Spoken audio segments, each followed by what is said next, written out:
It is Sunday the 27th of November 2022, and we're on the Jacques Boul overpass looking southeast, and yeah, we're expecting the sun to come up near the gap between those two buildings. It might even be behind one of them right now. I should do a little more scouting, but I know it's coming up, any minute now, so I didn't want to, take too much time looking around for an alignment. So, a bit Stonehengey, these three buildings, two close together, and definitely, the sun's coming up. I think maybe it might be behind I'm going to shift this now to the little. It could very well be that the sun is behind the building to the right. I'm going to step off to my right to see if I can see the sun, but I have a feeling it might actually be coming up behind that building. Or if I step to my left, I can maybe see in the gap. That might be a better idea. So I'm going to leave the camera running, have a little scout, and come back.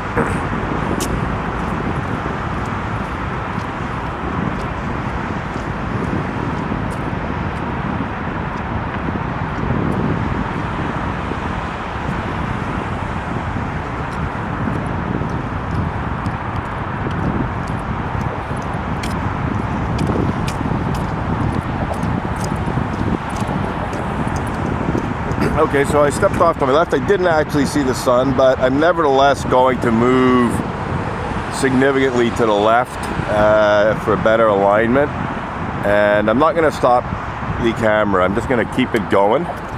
And we'll just set up a little further to my left, a little further north for a better alignment with the gap between the two buildings. So yeah, now I think I do see the sun in between them. So let's see where we're going. Yeah, that looks like it's there. So just a little adjustment in terms of angle and everything. But yeah, so that would appear to be the sun coming up between the two buildings, lighting up the balconies and so on. So it'll be behind the building to the right as it goes higher. So I think I'll just keep moving to the left, where the gap is so narrow that it wouldn't even be possible to see the full disk of the sun between the two buildings. You'd only see maybe 2/3 of it, I'd say, but yeah, I think I will move to my left again to maybe try and get the disk of the sun between the gaps to see how much of it we actually do see.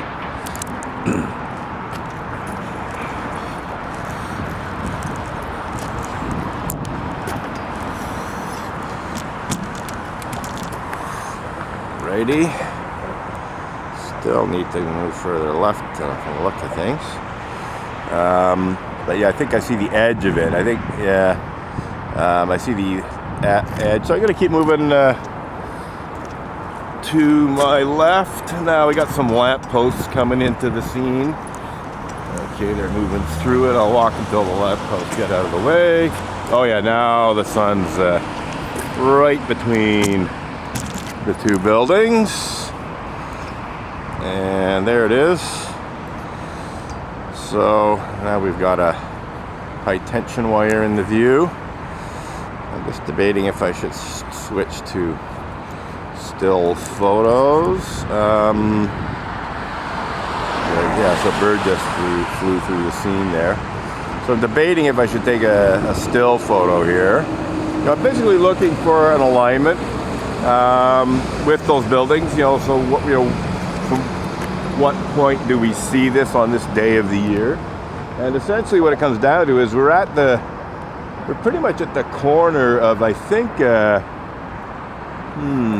thought it was Girard, but maybe, Décarie, yeah, no, it's Décarie and St. Jacques Boulevard. If you're at the corner of Décarie Street and St. Jacques Boulevard on this day, you'll see the sun come up between these buildings. So I'm gonna move a little further left so that we're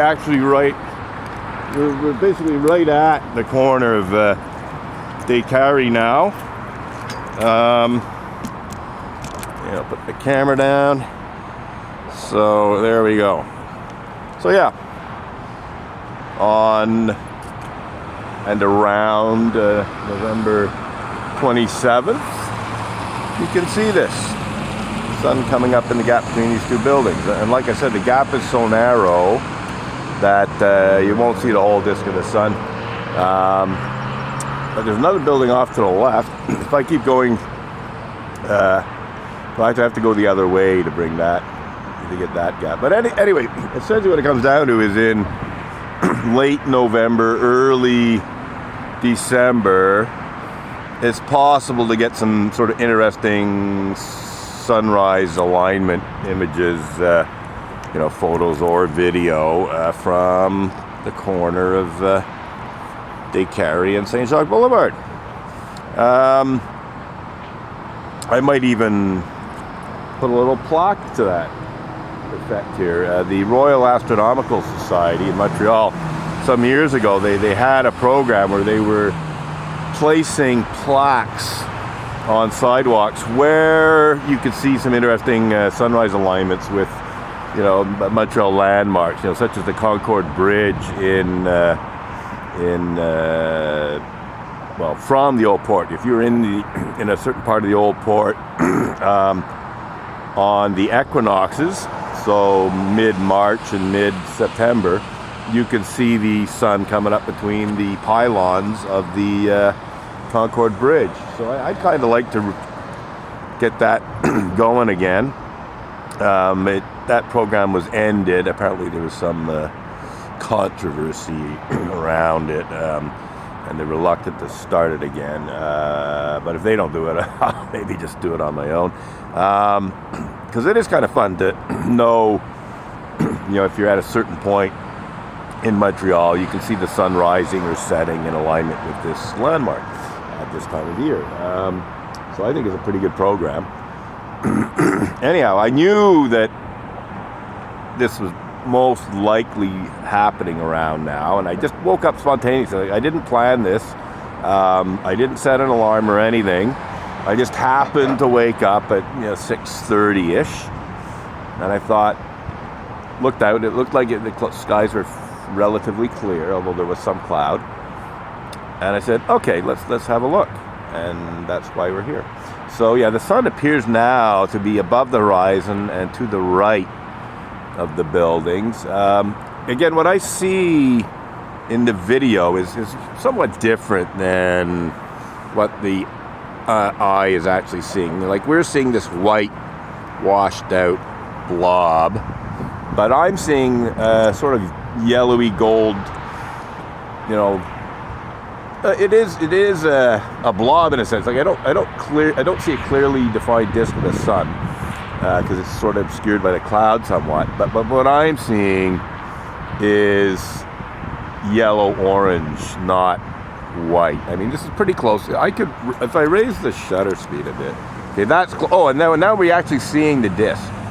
Now we're sort of seeing the disk. So I think I'm actually going to move to my left. So yeah, this is closer to what I'm seeing, but not 100%. But it's making the sky darker than I'm seeing. But yeah, we see the disk of the sun here. So I'm going to move to my left to try and get the disk of the sun above the two buildings.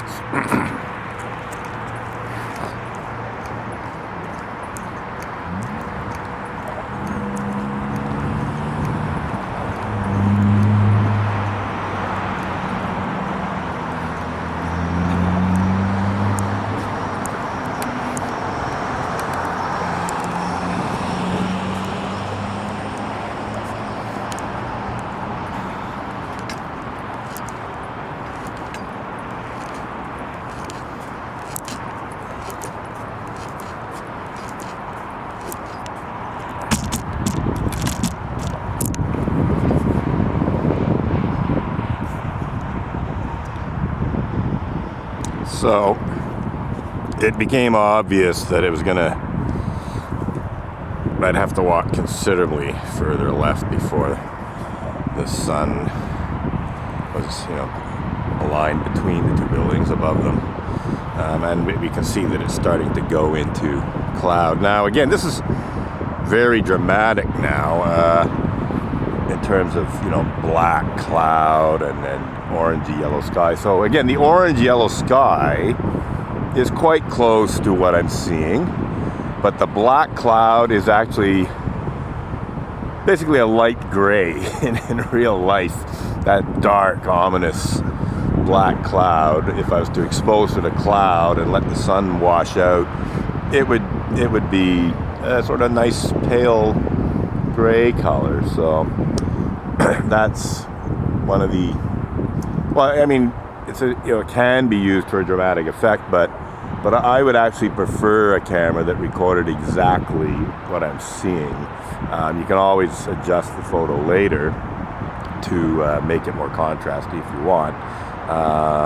But in terms of my personal type of photography and videography, I'd much prefer a video camera that recorded essentially what I'm seeing in terms of dynamic range, in terms of detail in the shadow and the light, everything. I prefer something that recorded exactly what I'm seeing. You can always adjust things afterwards, but unfortunately they just don't have the dynamic range, although they have increased it considerably. The newer digital cameras, including this one, have quite high dynamic range, but not high enough, shall we say. Still a few stops to go before you can match, what I'm seeing with the human eye. So I saw a few birds going through there. I didn't take any stills, obviously. You can always pull a still from the video footage. I'm going to raise the camera up here because the sun's going to be sort of behind those clouds. So, and I'm going to bring the, what I'm going to do here, I'm going to adjust the exposure. What's happening? There we go. That's strange. I thought I was making it lighter, but apparently not. One of the things I do like about this camera is that it is possible to do adjustments to shutter speed. And, well, f-stop is sort of a no-brainer, but ISO, you can adjust the ISO. You can even adjust the color balance while you're filming if you want. So it's nice to be able to do that. Just going to try and